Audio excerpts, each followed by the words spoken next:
ఆ నారదుడు అనుకున్నాడు, మానవులు తెలిసి తెలియక చేసిన పాపాల వల్ల అనేక రకమైన ఇబ్బందులు పడుతూ ఉన్నారు. వారి కష్టాల నుండి విముక్తి చెందడానికి ఏదైనా ఉపాయం ఉందో తెలుసుకుందామని చెప్పేసి నారద మహాముని శ్రీ మహావిష్ణువుని కలవడానికి ఎక్కడికి వెళ్ళాడు? వైకుంఠానికి వెళ్ళాడు. వైకుంఠానికి వెళ్ళేసరికి అక్కడ శ్రీ మహావిష్ణువు ఎలా ఉన్నారు అంటే సత్రనారాయణం దేవం శుక్రవర్ణం చతుర్భుజం శంఖచక్ర గదాపద్మ వనమాల విభూషితం.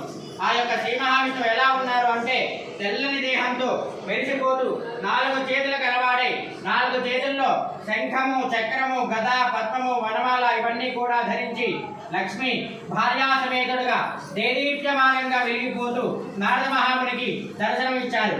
వెంటనే ఆ నారద మహాముని నమస్కారం చేస్తూ, శ్రీ మహావిష్ణువు నీ యొక్క రూపాన్ని మనస్సుతో కానీ మాటలతో కానీ వర్ణించలేము. అతీత రూపం కలవాడ లక్ష్మీ భార్యా సమేతుడ నీకు అనేక సాష్టాంగ నమస్కారాలు అని చెప్పేసి నారద మహాముని నమస్కారం చేశారు. ఎప్పుడైతే నమస్కారం చేశారో శ్రీ మహావిష్ణువు చాలా ఆనందపడ్డాడు. అభిషేక ప్రియో శివ, నమస్కారం ప్రియో విష్ణు. అభిషేకం చేస్తే ఆ మహాశివుడు ఎంత సంతోషిస్తాడో, నమస్కారం చేస్తే శ్రీ మహావిష్ణువు కూడా అంతే సంతోషిస్తాడు. ఎప్పుడైతే నారద మహాముని చేసిన నమస్కారానికి శ్రీ మహావిష్ణువు చాలా సంతోషించి, నారద నీ రాకకు కారణం ఏంటి? నీకు ఏ వరం కావాలో కోరుకో అని చెప్పేసి శ్రీ మహావిష్ణువు అడిగారు. వెంటనే నారద మహాముని చెబుతూ ఉన్నారు, నాకు ఎటువంటి వరము వద్దు, కానీ భూలోకంలో మానవులు తెలిసి తెలియక చేసిన పాపాల వల్ల అనేక రకమైన కష్టాలను అనుభవిస్తూ ఉన్నారు. వాళ్ళ కష్టాల నుంచి విముక్తి పొందడానికి ఏదైనా యజ్ఞం కానీ, యాగం కానీ, తపస్సు కానీ, వ్రతం కానీ ఉంటే చెప్పండి అని చెప్పేసి శ్రీ మహావిష్ణువుని నారద మహాముని అడిగారు.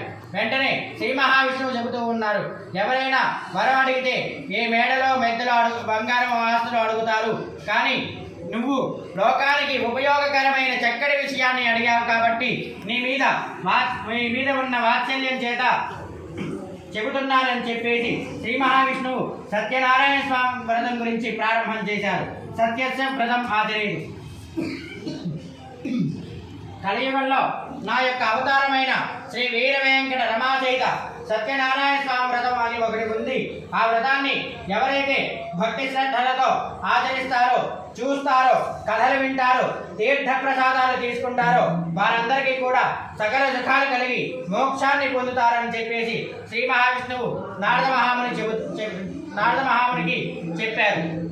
వెంటనే నారద మహాముని అడుగుతున్నారు, ఈ వ్రతం ఎప్పుడు చేయాలి? ఈ వ్రతానికి కావాల్సిన సామాగ్రి ఏంటి?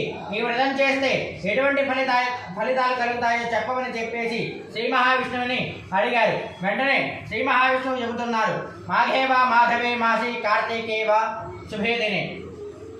సత్యనారాయణ స్వామి వ్రతాన్ని మాఘమాసమునందు కానీ, వైశాఖ మాసమునందు కానీ, కార్తీక మాసమునందు కానీ ఆచరించవచ్చు.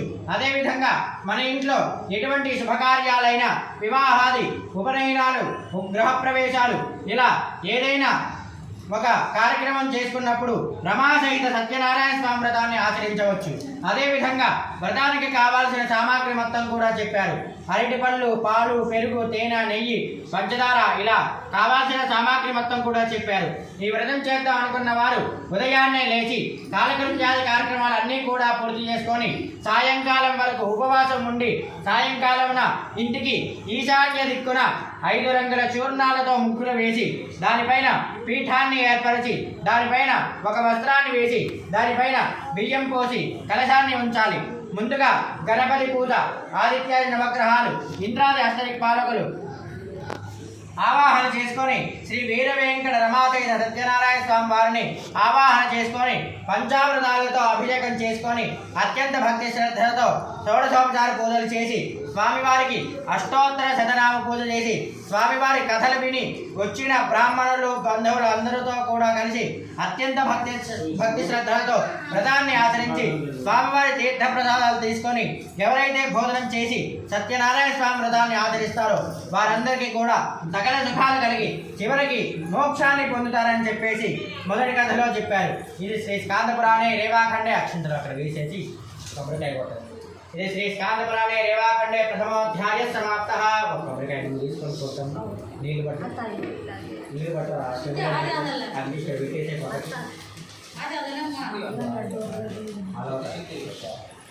అదే తెలుగు పొడి పట్టుకొని ఒకటే రొట్టి నీళ్ళు